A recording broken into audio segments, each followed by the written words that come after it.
안녕하세요. 윤동영 목사입니다. 이것만은 알자 기독교 핵심 교리 9번째 시간입니다. 오늘 이 시간에는 교회란 무엇인가 라는 주제를 가지고 같이 공부하기를 원합니다. 여러분은 교회를 무엇이라고 생각하십니까?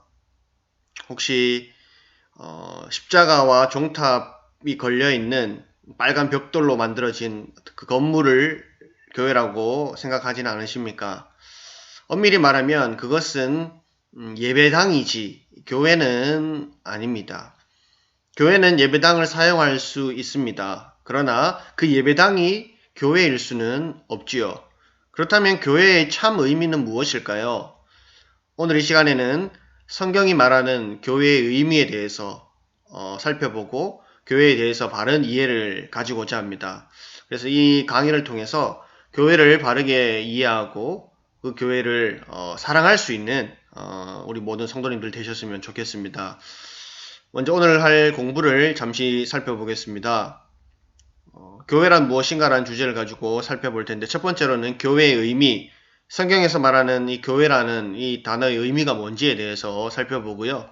두 번째로는 교회의 본질이 무엇인가, 그러면서 세 가지로 나눠볼 텐데 하나님의 언약 백성으로서의 교회, 그리고 예수 그리스도의 몸으로서의 교회, 그 다음에 성령의 전으로서의 교회에 대해서 살펴보도록 하겠습니다. 이렇게 교회의 의미와 본질을 살펴보고 나서 마지막으로 교회의 사명이 무엇인가, 교회가 왜 존재하는가에 대해서 공부를 하도록 하겠습니다. 먼저 교회의 의미입니다. 교회의 의미는 첫 번째로 하나님의 백성이다라고 할 수 있습니다. 이 교회라는 헬라어 단어는 에클레시아라는 단어인데 이 단어의 원뜻은 밖으로 불러 모으다 라는 뜻을 가지고 있습니다. 어디에서 불러내어서 모으다 라는 뜻이고, 이것을 교회에 적용해 보면 교회는 세상에서 불러낸 사람들이다, 하나님의 백성들이다 라고 할 수 있습니다. 그래서 하나님께서 당신의 백성들을 택하셔서 부르신 사람들, 세상 밖으로 세상에서 불러내신 사람들이다 라고 할 수 있죠. 요한복음 15장 16절을 보면 예수님께서 말씀하십니다. 너희가 나를 택한 것이 아니요 내가 너희를 택하여 세웠나니. 교회는 하나님의 선택, 하나님의 부르심이 전제가 되어 있다라는 것이죠. 그래서 교회는 하나님께서 택하여서 부르신 백성이다 라고 할 수 있습니다. 또 예수님께서 교회를 설명하실 때 마태복음 16장 18절에서 내가 이 반석 위에 내 교회를 세우리니 이런 말씀을 하셨죠. 이것이 이제 베드로가 예수님께 아주 위대한 고백을 하였습니다. 너는 나를 누구라 하고 하느냐라고 물으셨을 때 베드로가 주는 그리스도시요 살아계신 하나님의 아들이십니다라는 고백을 드립니다. 그 고백을 들은 예수님께서 이 말씀하셨죠. 내가 이 반석 위에 내 교회를 세우리니. 여기서 이 반석이라는 뜻이 뭐냐 하면 이 베드로가 드렸던 그 신앙 고백을 말합니다. 예수님에 대한 고백, 그 믿음의 고백 위에 내 교회를 세우겠다. 무슨 말인가 하니까 교회는 예수님에 대한 바른 신앙 고백을 가진 사람들이 바로 교회다라는 것이죠. 교회는 예수를 믿고 예수님에 대해서 바른 신앙 고백을 할 수 있는 그 하나님의 백성들이 바로 교회입니다. 그래서 정리를 하자면 교회의 의미가 뭐냐? 하나님이 택하시고 부르셔서 예수 그리스도를 믿는 하나님의 백성, 하나님의 백성의 공동체가 바로 교회다라고 할 수 있습니다. 그래서 교회의 의미를 우리는 잘 기억을 해야 됩니다. 두 번째로 성경에서 이제 교회를 이렇게 또 얘기를 하고 있는데요. 구체적인 지역 교회를 의미할 때도 이 교회라는 단어를 쓰고 있습니다. 사도행전 8장 1절에 보면 그날에 예루살렘에 있는 교회에 큰 박해가 있어 서도 외에는 다 유대와 사마리아 모든 땅으로 흩어지니라 이렇게 말합니다. 여기 보면은 예루살렘에 있는 교회라고 하면서 어떤 지역에 속한 교회를 지칭하고 있습니다. 그래서 교회는 우리 하나님의 백성의 공동체가 기본적으로 교회의 의미지만 그들이 속해 있는 그 지역에 있는 그 특정한 그 공동체, 그 지역 교회를 의미하기도 하는 것이지요. 사도행전 15장 41절에서도 수리아와 길리기아로 다니며 교회들을 견고하게 하니라. 이렇게 말합니다. 수리아와 길리기아에 있는 그 교회들을 말할 때도 교회라는 단어를 썼다라는 것이죠. 그래서 지역교회, 구체적인 어떤 지역교회를 의미할 때도 교회라는 용어를 쓰고 있습니다. 세 번째로 이 교회는 지역교회의 의미뿐만 아니라 전체로서의 교회, 하나의 기독교 공동체를 의미할 때도 이 교회라는 단어를 씁니다. 사도행전 20장 28절에 보니까 여러분은 자기를 위하여 또는 온 양떼를 위하여 삼가라. 성령이 그들 가운데 여러분을 감독자로 삼고 하나님이 자기 피로 사신 교회를 보살피게 하셨느니라. 여기 보면은 하나님이 자기 피로 사신 교회, 이렇게 교회를 정의하고 있습니다. 하나님께서 자기 피로 사신 교회, 이 교회는 단수를 의미하는데 하나님께서 자기가 택하여서 택한 백성들, 그들을 위해서 예수 그리스도의 십자가의 피로 구속하셨지 않습니까? 그들이 바로 교회고 그것이 바로 전체의 교회, 어떤 지역적인 교회를 넘어서서 하나의 보편적인 교회를 나타내는 의미를 담고 있죠. 그래서 교회는 하나님의 입장에서 보면 교회는 하나입니다. 하나님을 믿는 백성 공동체, 그 하나, 그것이 바로 교회죠. 그래서 교회는 지역적인 어떤 교회도 있지만 물리적으로 하나님 보실 때 교회는 하나다. 하나님의 백성 공동체, 한 공동체다라고 할 수 있습니다. 그래서 그것을 보편교회다라고 하죠. 보편이라는 단어는 영어로 캐톨릭입니다. 캐톨릭 철치, 보편교회, 하나의 교회를 의미한다라고 할 수 있습니다. 두 번째로 교회의 본질을 살펴보겠습니다. 교회는 저절로 탄생하는 것이 아니라 이 삼위 하나님의 사역에 의해서 탄생이 되었습니다. 성부는 그의 백성들을 택하셨습니다. 그리고 성자는 그 택하신 백성들을 위해서 십자가에 달려 죽으시고 부활하심으로 그들을 위한 대속의 사역, 중보의 사역을 이루시죠.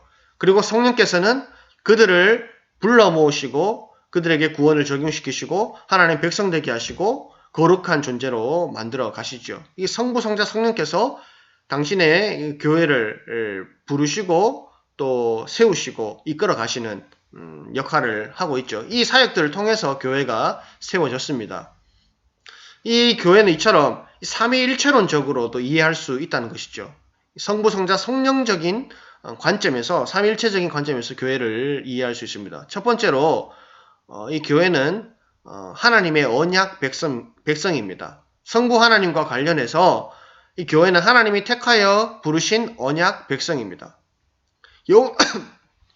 죄송합니다. 여호와 하나님께서 그의 백성 이스라엘 사이에 특별한 관계와 친교를 나타내는 단어가 있습니다. 그것이 바로 언약이라는 단어입니다. 하나님께서 이스라엘과 언약을 맺으셨죠.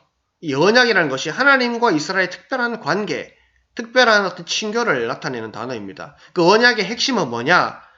나는 너희 하나님이 되고 너는 내 백성이 되리라. 하나님과 그분의 백성과의 관계, 하나님과 그분의 백성과의 관계가 언약 관계입니다.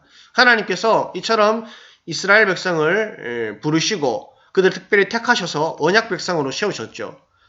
특별히 하나님께서 처음에 아브라함을 부르셔서 그를 하나님의 언약 백성으로 삼으시고 특별히 그와 그의 후손들과 언약을 맺으십니다. 내가 너희 하나님이 되고 그들은 나의 백성이 될 것이다. 이렇게 약속을 하시죠. 근데 이 아브라함의 후손들이 점점 이제 많아져서 이제 구약의 이스라엘이라는 한 민족이 탄생이 되죠. 민족이 탄생이 되고 이 민족은 특별히 출애굽 사건을 통해서 하나님과의 언약 백성이 이제 탄생이 된 것이죠. 하나의 민족으로서, 하나의 나라로서 하나님과 언약 관계를 맺는 그 대상이 된 것입니다. 그러나 구약의 역사를 쭉 보면 알겠지만 이 이스라엘은 하나님의 언약을 신실하게 지키지 못했습니다. 여전히 하나님 앞에 죄를 짓고 타락하여서 하나님의 마음을 아프게 했죠. 그래서 그들은 하나님과의 언약을 스스로 파괴해버렸습니다. 불순종함으로써 죄를 지으면서 하나님과의 언약을 파괴해버렸죠. 그러나 하나님께서는 신실하셔서 그 언약을 당신이 주도적으로 지켜가십니다. 특별히 예수 그리스도를 통해서 그 약속을 이뤄가시죠. 예수 그리스도께서 이 땅에 오셔서 그 하나님의 언약을 성취시키시고 다시금 하나님과의 이스라엘 백성과의 관계를 회복시켜 주십니다.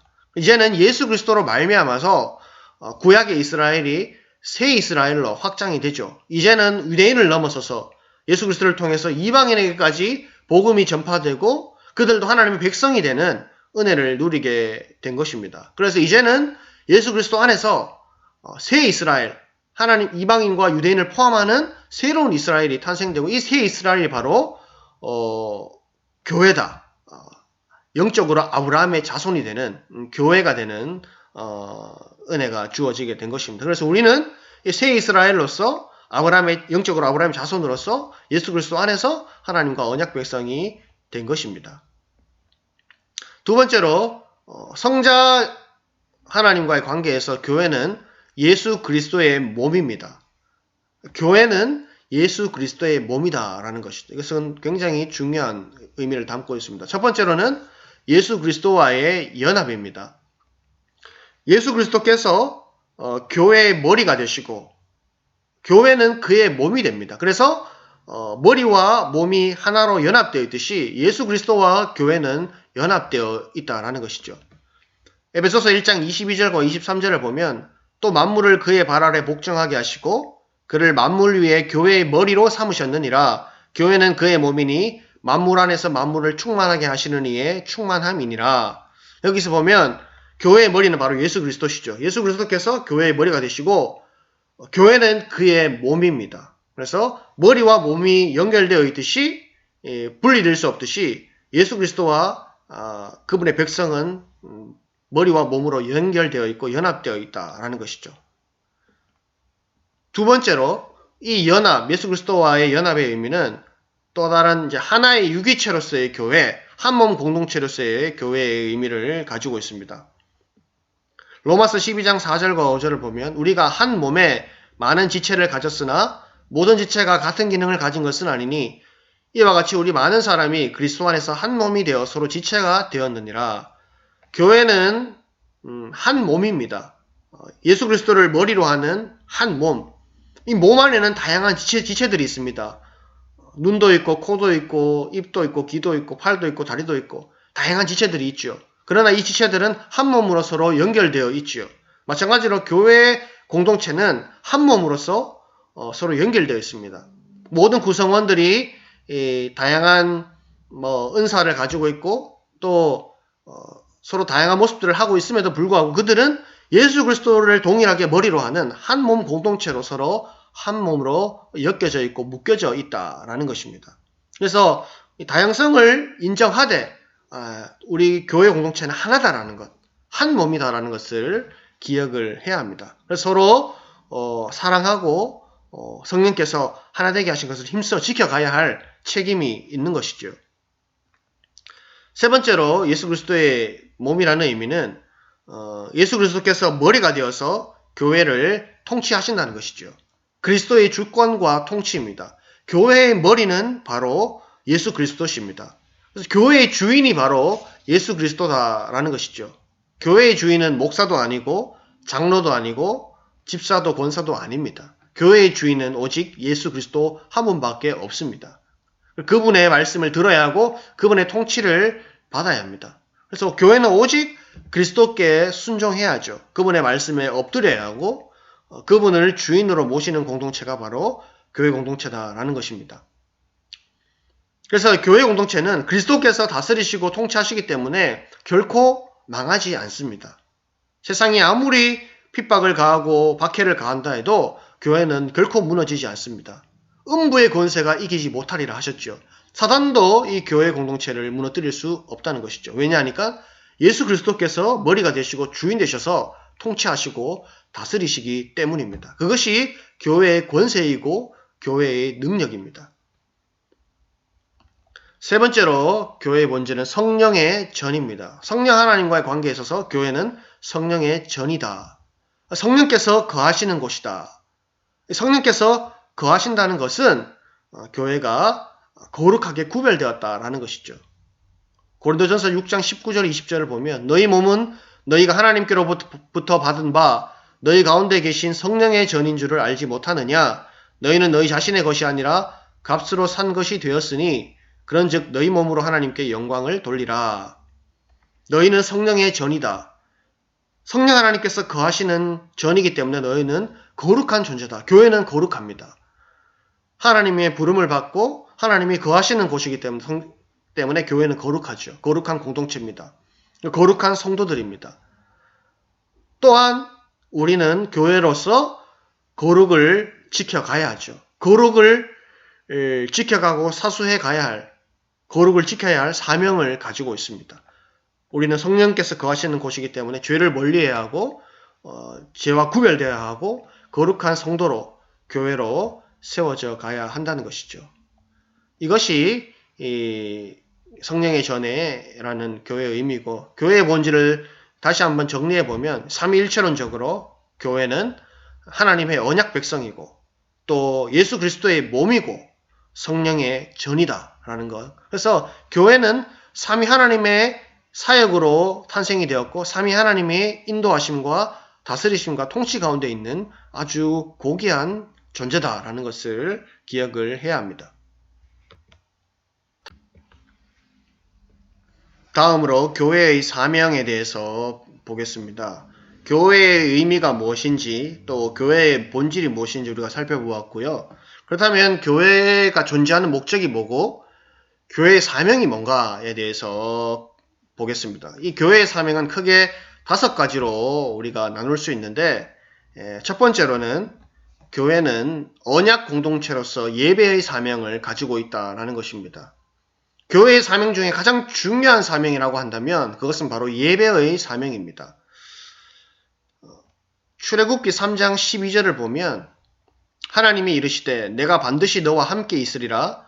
내가 그 백성을 애굽에서 인도하여 낸 후에 너희가 이 산에서 하나님을 섬기리니 이것이 내가 너를 보낸 증거니라. 이 말씀은 하나님께서 모세를 부르셔서 모세로 하여금 이제 그에게 이스라엘을 출애굽시키라는 사명을 주시면서 하는 얘기인데, 내가 너희들을 너희 백성들을 구원하는 출애굽시키는 이유는 뭐냐 하면 너희가 이 산에서 하나님을 섬기게 하기 위해서다. 하나님을 섬기기 위한 목적으로 불렀다라는 것이죠. 그래서 모세가 바로 앞에 가서 그 얘기를 합니다. 출애굽기 5장 1절에 보면 이스라엘 하나님 여호와께서 이렇게 말씀하시기를 내 백성을 보내라. 그러면 그들이 광야에서 내 앞에 절기를 지킬 것이니라 하셨나이다. 하나님께서 우리로 하여금 절기를 지키라. 하나님을 섬기고 하나님 예배하라. 라는 목적으로 우리를 부르신다. 그래서 우리를 보내달라. 라고 얘기를 하죠. 또 5장 3절에 보면 우리가 광야로 살을 길쯤 가서 우리 하나님 여호와께 제사를 드리려 하오니 가도록 허락하소서. 예. 모세는 출애굽을 이제 요구하면서 바로 왕에게 요구하면서 우리는 하나님 앞에 제사 드려야 합니다. 하나님을 예배해야 됩니다. 라고 말하고 있습니다. 하나님께서 당신의 백성을 부르신 1차적인 목적은 하나님을 예배하도록 하기 위해서입니다.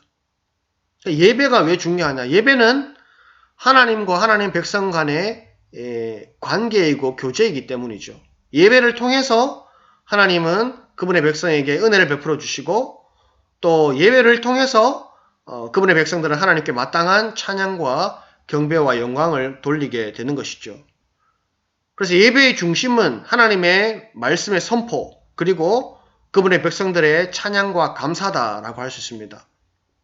예배는 하나님과 성도 간의 아주 긴밀한 교통이며 교제이기 때문에 성도는, 교회는 마땅히 하나님을 예배하는 이 예배의 사명을 결코 포기할 수 없는 것이죠. 그것은 성도의 마땅한 본분이다라는 것입니다. 두 번째로 교회의 사명은 뭐냐? 교회는 신앙 공동체로서 신앙 교육과 경건의 훈련의 사명이 있습니다. 교회는 아까 제가 얘기했지만 신앙 고백 공동체라고 얘기를 했죠. 마태복음 16장 16절에서 베드로가 고백합니다. 주는 그리스도시요 살아계신 하나님의 아들이시니이다. 교회는 이 신앙 고백, 베드로가 한 이 신앙 고백, 주님에 대한 이 고백을 드리는 사람들의 모임입니다. 그래서 교회는 신앙 고백 공동체입니다. 그렇기 때문에 이 신앙 고백을 교회는 계속해서 고백하고 자자손손 대대로 이 믿음을 전수시키고 믿음을 전해주고 교육시키고 훈련해야 할 책임과 사명이 있다는 것이죠. 예수님께서 지상 명령을 주셨습니다. 마태복음 28장 19절 20절에서 그러므로 너희는 가서 모든 민족을 제자로 삼아 아버지와 아들과 성령의 이름으로 세례를 베풀고 내가 너희에게 분부한 모든 것을 가르쳐 지키게 하라. 볼지어다 내가 세상 끝날까지 너희와 항상 함께 있으리라 하시니라. 네, 예수님은 너희는 가서 모든 민족을 제자로 삼아라. 제자로 삼으라는 명령을 주셨습니다. 그래서 가르치고 훈련해서 예수님의 말씀을 가르치고 훈련해서 그 말씀대로 순종하게 하라. 이것이 예수님의 명령입니다. 교회는 예수님의 말씀을 가르쳐야 합니다. 그래서 제자를 삼아야 되죠. 예수님의 제자를 삼아야 되고 그들이 예수님을 닮아서 거룩한 존재로 세워지도록 계속해서 교육하고 양육하고 훈련해야 할 사명이 있다는 것이죠. 그래서 계속해서 이 신앙의 전수가 이루어지게 하고 세대와 세대에 걸쳐서 이 하나님에 대한 바른 믿음을 전수할 수 있도록 교회는 노력을 해야 한다는 것입니다. 세 번째로 교회는 교제의 공동체입니다. 그래서 교제의 사명을 가지고 있습니다. 사도행전 2장 42절에 보면 초대교회의 모습이 나타나는데 그들이 사도의 가르침을 받아 서로 교제하고 떡을 떼며 오로지 기도하기를 힘쓰니라. 교회는 교제 공동체입니다. 그래서 교제를 해야 합니다. 교제 없이는 이 교회가 온전히 성장하고 성숙할 수 없습니다. 교제는 크게 두 가지죠. 하나님과의 교제가 있고 또 성도 간의 교제가 있습니다. 1차적으로는 하나님과의 교제를 통해서 은혜와 기쁨과 평안을 누리고 그것을 성도 간의 교제를 통해서 서로 나누고 서로 격려하고 세워주는 공동체가 바로 교회다라는 것이죠. 에베소서 4장 1절에서 3절을 보면 그러므로 주 안에서 갇힌 내가 너희를 권하노니 너희가 부르심을 받은 일에 합당하게 행하여 모든 겸손과 온유로 하고 오래 참음으로 사랑 가운데서 서로 용납하고 평안에 매는 줄로 성령이 하나 되게 하신 것을 힘써 지키라. 교회는 이렇게 교제를 통해서 서로를 세워가고 주 안에서 하나 되어가는 그런 공동체다라는 것입니다. 간혹 어떤 사람들은 나는 예수를 믿는데 교회는 나가지 않겠다라는 사람들이 있습니다. 그러나 하나님께서 신자를 부르실 때는 개인적으로 부르시기도 하지만 그 부르심은 개인의 부르심을 넘어서 공동체로의 부르심입니다. 교회로 부르신다라는 것이죠. 교회를 떠나서 신앙생활을 하겠다라는 것은 말이 될 수 없습니다. 그리스도의 몸을 떠나서 내가 존재하겠다라는 것은 불가능한 일이죠. 우리 신체에 만약에 팔이 나는 이 몸에서 떨어져서 혼자 있겠다라고 한다고 생각해 보십시오. 팔은 혼자 생명을 유지할 수 없는 것이죠. 죽을 수밖에 없는 것이죠. 우리는 몸의 지체이기 때문에 그리스도로 연결되어 있고 한 몸으로 연결되어 있어서 서로 간의 교제를 통해서 사랑을 주고받고 또 섬김을 통해서 함께 성장하고 세워져 가는 것이죠. 물론 교회 공동체가 온전하지 못하지요. 여전히 죄가 있고 또 상처가 있고 연약한 공동체이기는 합니다. 그럼에도 불구하고 교회는 그리스도의 몸이고 교회의 머리는 그리스도시기 때문에 우리는 성령 안에서 함께 서로 연합하기에 힘써야 하고 서로의 연약한 부분들을 도와주고 섬겨주고 세워주면서 함께 성장하면서 은혜를 누려야 한다는 것이죠. 그래서 성도는 반드시 교회 공동체 안에 머물러 있어야 하고 공동체를 섬겨야 하고 교회 안에서 성장해 갈 수 있다는 것을 늘 기억을 해야 합니다. 그래서 교회는 모이기에 힘쓰고 교제하기에 힘쓰는 공동체가 되어야 하고 이것이 교회의 사명이다라는 것입니다. 네 번째로는 교회는 봉사 공동체입니다. 교회는 섬김의 사명을 갖고 있습니다. 성령께서는 모든 믿는 자에게 아주 다양하고 특별한 은사들을 주셨습니다. 그래서 각자에게 은사를 나누어 주셔서 그 은사를 가지고 함께 교회를 협력하여 섬기게 하셨죠. 그것이 바로 교회 공동체입니다. 모든 사람이 똑같은 모습이 아니라 다양한 모습으로 다양한 은사를 가지고 함께 연합하여서 교회를 세워가게 하셨다라는 것이죠. 에베소서 4장 11절 12절을 보니까 그가 어떤 사람은 사도로 어떤 사람은 선지자로 어떤 사람은 복음 전하는 자로 어떤 사람은 목사와 교사로 삼으셨으니 이는 성도를 온전하게 하여 봉사일을 하게 하며 그리스도의 몸을 세우려 하심이라. 다양한 은사와 직분을 주셔서 함께 섬기게 함으로써 교회의 몸, 그리스도의 몸을 세우게 하신다라는 것입니다. 그래서 성도는 교회를 섬기는 자가 되어야 합니다. 교회를 섬길 때에 교회가 함께 세워져 간다라는 것. 섬기는 자가 성숙한 신자다라는 것이죠. 우리는 섬김을 받는 것으로 받기만 하는 것이 아니라 섬기는 자가 되어야 하고 교회를 세우는 일에 협력해야 한다는 것입니다. 마지막으로 교회는 선교 공동체입니다. 선교 공동체로서 교회는 복음 전파의 사명을 가지고 있습니다. 하나님께서 구약의 이스라엘을 부르시고 당신의 백성으로 삼으셨을 때에 이스라엘은 하나님과 이방인에 대해서 이중적인 사명을 가지고 있었습니다. 하나님에 대해서는 그의 거룩한 백성이 되는 것이죠. 하나님을 예배하고 하나님이 거룩하신 것처럼 이스라엘은 거룩한 존재로서 거룩을 지켜가고 거룩을 추구해야 할 사명이 있었습니다. 두 번째로 이방 나라에 대해서는 그들이 하나님 택한 백성으로서 제사장의 역할을 수행해야 한다는 것이죠. 하나님께서 아브라함을 부르셨습니다. 창세기 12장 2절과 3절을 보면 내가 너로 큰 민족을 이루고 내게 복을 주어 내 이름을 창대하게 하리니 너는 복이 될지라. 너를 축복하는 자에게는 내가 복을 내리고 너를 저주하는 자에게는 내가 저주하리니 땅의 모든 족속이 너로 말미암아 복을 얻을 것이라 하신지라. 하나님께서 아브라함을 부르셨을 때 너는 이제 복이 될 것이다. 그리고 너는 복의 통로가 되어서 땅의 모든 족속이 너로 말미암아 복을 얻을 것이다. 이렇게 하셨습니다. 아브라함은 하나님의 택한 백성으로서 복이 되어서 복의 중개자가 되어서 그를 통해서 많은 사람들이 복을 누리게 하는 존재가 되었다라는 것이죠. 이것이 이스라엘의 사명입니다. 하나님께서 주신 복을 자신들만 누리는 것이 아니라 그 복을 흘려보내고 복의 통로가 되는 것이죠. 그것이 구체적으로 신약에 오면 분명하죠. 마가복음 16장 15절에 보면 너희는 온 천하에 다니며 만민에게 복음을 전파하라.